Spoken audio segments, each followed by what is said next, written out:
مرکزی سرکار کی جانب سے اقدامات کیے جا رہے ہیں تاکہ فوج جو ہے بارڈرز کی اچھی طرح سے نگرانی کر سکے۔ اسی کے ساتھ ساتھ فوج کی جانب سے مرکزی سرکار کو یہ ایڈوائز کی گئی ہے کہ انہیں ہائی رینج والے ویپنز ایشو کیے جائے۔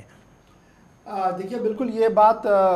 پچھلے کئی مہینوں سے ملک کے اندر زیر بحث ہے کہ کچھ SLRs اسالٹ رائفلز کی ضرورت ہے، اور اس ضمن میں جو ملک کے اندر 2 بار تیار کی گئی rifles made in India programme کے تحت دونوں بار ڈیفنس منسٹری کے ایکسپرٹس کی طرف سے اسے ریجیکٹ کیا گیا اور کہا گیا کہ یہ بالکل بھی اس معیار اور اس نشانے کو پورا نہیں کرتی ہے جس کے لیے یہ بنایا گیا تھا۔ اب یہی وجہ ہے کہ 1.85 لاکھ رائفلز دوبارہ کا گلوبل ٹینڈر جو ہے وہ جاری کیا گیا ہے، اور اس میں جو RFI کی طرف سے کہا گیا ہے کہ 20 گن فیکٹریز جو پورے ملک کے اندر اور اس کے ساتھ ساتھ انٹرنیشنل فورم پر جو لوگ ہیں انہوں نے اپلائی کیا۔ اب دیکھتے ہیں کہ آگے کس طریقے سے چلتا ہے، لیکن جو ڈیزائن ان نئی رائفلز کا ہوگا وہ ٹارگٹ اورینٹڈ ہوگا، اور جو اسالٹ رائفلز آج یوز ہو رہی ہیں اس سے قدرے بہتر ہوگا، یہ دفاعی ترجمانوں کا ماننا ہے، دفاعی تجزیہ نگاروں کا ماننا ہے۔ بالکل ناظرین محترم، یہ تھے فوج کے حوالے سے اب بات کریں گے پروگرام میں صدر ہند کے امیدواروں کے حوالے سے، جہاں پہلے ہی NDA امیدوار جو ہے رام ناتھ کووند وہ ریاست جموں کشمیر کے دورے پر آئے سری نگر میں۔ انہوں نے PDP اور بھاجپا کے جو ممبران ہیں، جو لیڈران ہیں، ان سے بات کی ہے، جہاں یہ بات پہلے ہی صاف ہوتی ہے کہ ان امیدواروں کا جو دورہ ہوتا ہے وہ یہی ہوتا ہے کہ وہ ممبران کو اپنے حق میں ووٹ دینے کی بات کر رہے ہیں۔ وہیں پر کل کانگریس امیدوار جو ہے، جو UPA امیدوار ہے میرا کمار، وہ بھی کل وادی پہنچی اور SKICC میں اس حوالے سے ایک تقریب کا انعقاد کیا گیا جس میں کانگریس، نیشنل کانفرنس، PDF اور CPIM کے جو ممبران ہیں وہ بھی اس میں شامل تھے۔ اس موقع پر اشفاق جہاں میرا کماری نے ان انتخابات کے حوالے سے بات کی اور کہا کہ ملک اس وقت اس موڑ پر ہے جہاں پر سبھی پارٹیوں کو مل کر ایسے امیدوار کو کامیاب کرنا ہوگا جو کہ ملک کے لیے، ملک کی سلامتی کے لیے بہتر ہوگا۔ وہیں پر انہوں نے وادی کشمیر کی بات کرتے ہوئے کہا کہ جہاں وادی کشمیر جنت ہے وہیں پر یہاں کے لوگ فرشتوں سے کم نہیں ہے۔ دیکھیے وادی کے اندر میرا کمار تھے تو صدارتی امیدوار ہے، وہ ان کی بات جموں کشمیر کے لوگوں تک بھی جائے اور پولیٹیکل پارٹیز کو بھی وہ اپنی بات پہنچائے، وہی کام کل انہوں نے پریس کانفرنس میں کیا۔ ایک جو ملک کی سیاست ہے اس کی ریفلیکشن کرنے کی انہوں نے کوشش کی اپنے طریقے سے، اور کہا کہ جس طریقے سے خود ساختہ اور خود جنونی لوگ اس وقت ایک محدود دائرے کے اندر پورے ملک کے اندر کام کر رہے ہیں، اس کا توڑ صرف سیکولر فورسز کے پاس ہے اور سیکولر طاقتوں کو یکجا ہونا چاہیے، اور یہی وجہ ہے کہ 17 پولیٹیکل اپوزیشن پارٹیاں جو ملک کے اندر ہیں انہوں نے میرا کمار کے نام کی حمایت کی ہے، اور وہی امید لے کر وہ جموں کشمیر میں بھی آئی ہے جہاں پر کانگریس اور نیشنل کانفرنس کا اتحاد ہے۔ نمبر 1۔ نمبر 2، جس طریقے سے جموں کشمیر کے حوالے سے انہوں نے کہا کہ یہ جنت کا ایک ٹکڑا ہے اور یہاں کے لوگ فرشتے ہیں، یہ بیسیکلی ایک پیغام دینے کی کوشش کی ہے میرے خیال سے فارمر اسپیکر نے پورے ملک کے اندر کہ جموں کشمیر ایک امن کا گہوارہ بن سکتا ہے، کیونکہ یہاں کے لوگ امن پسند لوگ ہیں اور وہ دہشت اور اس طریقے کی مزاحمت کو ہرگز برداشت نہیں کرتے ہیں جس طریقے سے اسے پیش کرنے کی کوشش کی جا رہی ہے۔ امید کریں گے کہ جو پیغام وہ دینا چاہتی ہے اللہ اسے ان لیٹر اینڈ اسپرٹ پورا کرے جموں کشمیر کے حوالے سے، لیکن آگے اونٹ کس کروٹ بیٹھتا ہے؟ کیا میرا کمار اگلی صدر بن سکتی ہے؟ فی الحال گنت میتھمیٹکس کا جو سسٹم ہے، جو حساب ہے پارلیمنٹ کا، وہ تو یہی بتا رہی ہے کہ ابھی دلی بہت دور ہے۔ چلیے، یہ تھے صدر ہند کے انتخابات کے حوالے سے بات۔ ناظرین محترم، بات کریں گے اب جموں کشمیر پولیس کے حوالے سے۔ اشفاق جہاں Jammu Kashmir police law and order maintain کرنے کے لیے ہر بار آگے رہتا ہے اور لوگوں میں یہ خدشات ہے کہ جو بھی واقعات رونما ہوتے ہیں جموں کشمیر پولیس اس میں اس کا ہاتھ ہوتا ہے۔ اسی کے ساتھ ساتھ آپ کے پاس جو فگرز ہے وہ ہم اپنے ناظرین تک پہنچائیں گے کہ پچھلے چند سالوں میں جموں کشمیر پولیس کو کتنا نقصان اٹھانا پڑا ہے۔ دیکھیے، Jammu Kashmir police forefront پر ہے، مختلف محاذوں پر کام کر رہی ہے، چاہے لا اینڈ آرڈر کی آپ بات کریں، چاہے کرائم کی آپ بات کریں،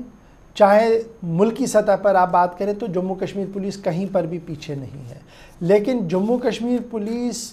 پر اس سال جو ابھی تک کے آنکڑے بتا رہے ہیں وہ زیادہ اچھے نہیں ہیں۔ اس سال کے دوران فی الحال ابھی تک جو ہے 17 پولیس کے جوان جو ہے وہ مختلف انکاؤنٹرز یا کلوز رینج فائرنگ کے دوران مارے گئے ہیں، اور جو آنکڑے بتا رہے ہیں وہ یہ ہے کہ اینٹی ملیٹنٹ آپریشنز کے دوران کل ملا کر ابھی تک جو ہے وہ 1500 سے زیادہ جموں کشمیر کے پولیس کے نوجوانوں نے شہادت دی ہے. اور اب جموں کشمیر پولیس کی رینک اینڈ فائل میں جس طریقے سے گزشتہ دنوں جموں کشمیر پولیس کو اسپیسیفک ٹارگٹ بنایا گیا، اس کے بعد کہیں نہ کہیں جموں کشمیر پولیس نے کمر کس لی ہے ان لوگوں کے خلاف جو اس طریقے کی کارروائی کرتے ہیں. اور اگر آپ اعداد و شمار کو دیکھیں گے جون اینڈنگ تک، یعنی جو اعداد و شمار ہمارے پاس مختلف چینلز کی ذریعے سے آئے ہیں، جون اینڈنگ تک 17 پولیس کے جوان مارے گئے جموں کشمیر کے اندر. 2016 میں پورے سال صرف 17 لوگ مارے گئے تھے جموں کشمیر پولیس کے. 2015 میں 11 لوگ مارے گئے تھے، 2014 میں 13 لوگ مارے گئے تھے، اور 2013 میں بھی 14 لوگ مارے گئے تھے. یعنی یہ سال جو ہے یہ قدرے ڈیفرنٹ ہے. اگر آپ 2013 14 اور 15 کو دیکھیں گے یا 16 کو دیکھیں گے، 17 میں جو فرسٹ کوارٹر ہے اس میں سب سے زیادہ کیجویلٹیز ہوئی ہے. اور ان کیجویلٹیز کو روکنے کے لیے اب اپنے طریقے سے جو ہے وہ بندوبست بھی کیا جا رہا ہے پولیس کی طرف سے. بالکل اشفاق. ناظرین محترم، پروگرام میں وقت کی کمی کی وجہ سے ہم آپ تک امرناتھ یاترا کے حوالے سے تازہ جانکاری نہیں پہنچا پائے، لیکن آپ گلستان نیوز دیکھتے رہیے. آنے والے پروگرام میں آپ کو پل پل کی خبر امرناتھ یاترا کے حوالے سے دی جائے گی. آج کے پروگرام کو اپنے میزبان ساحل امین اور اشفاق گوہر کو یہیں پر اختتام کرنے کی دیجیے اجازت. کل ہوگی آپ سے پھر ملاقات. جب تک کے لیے خدا حافظ.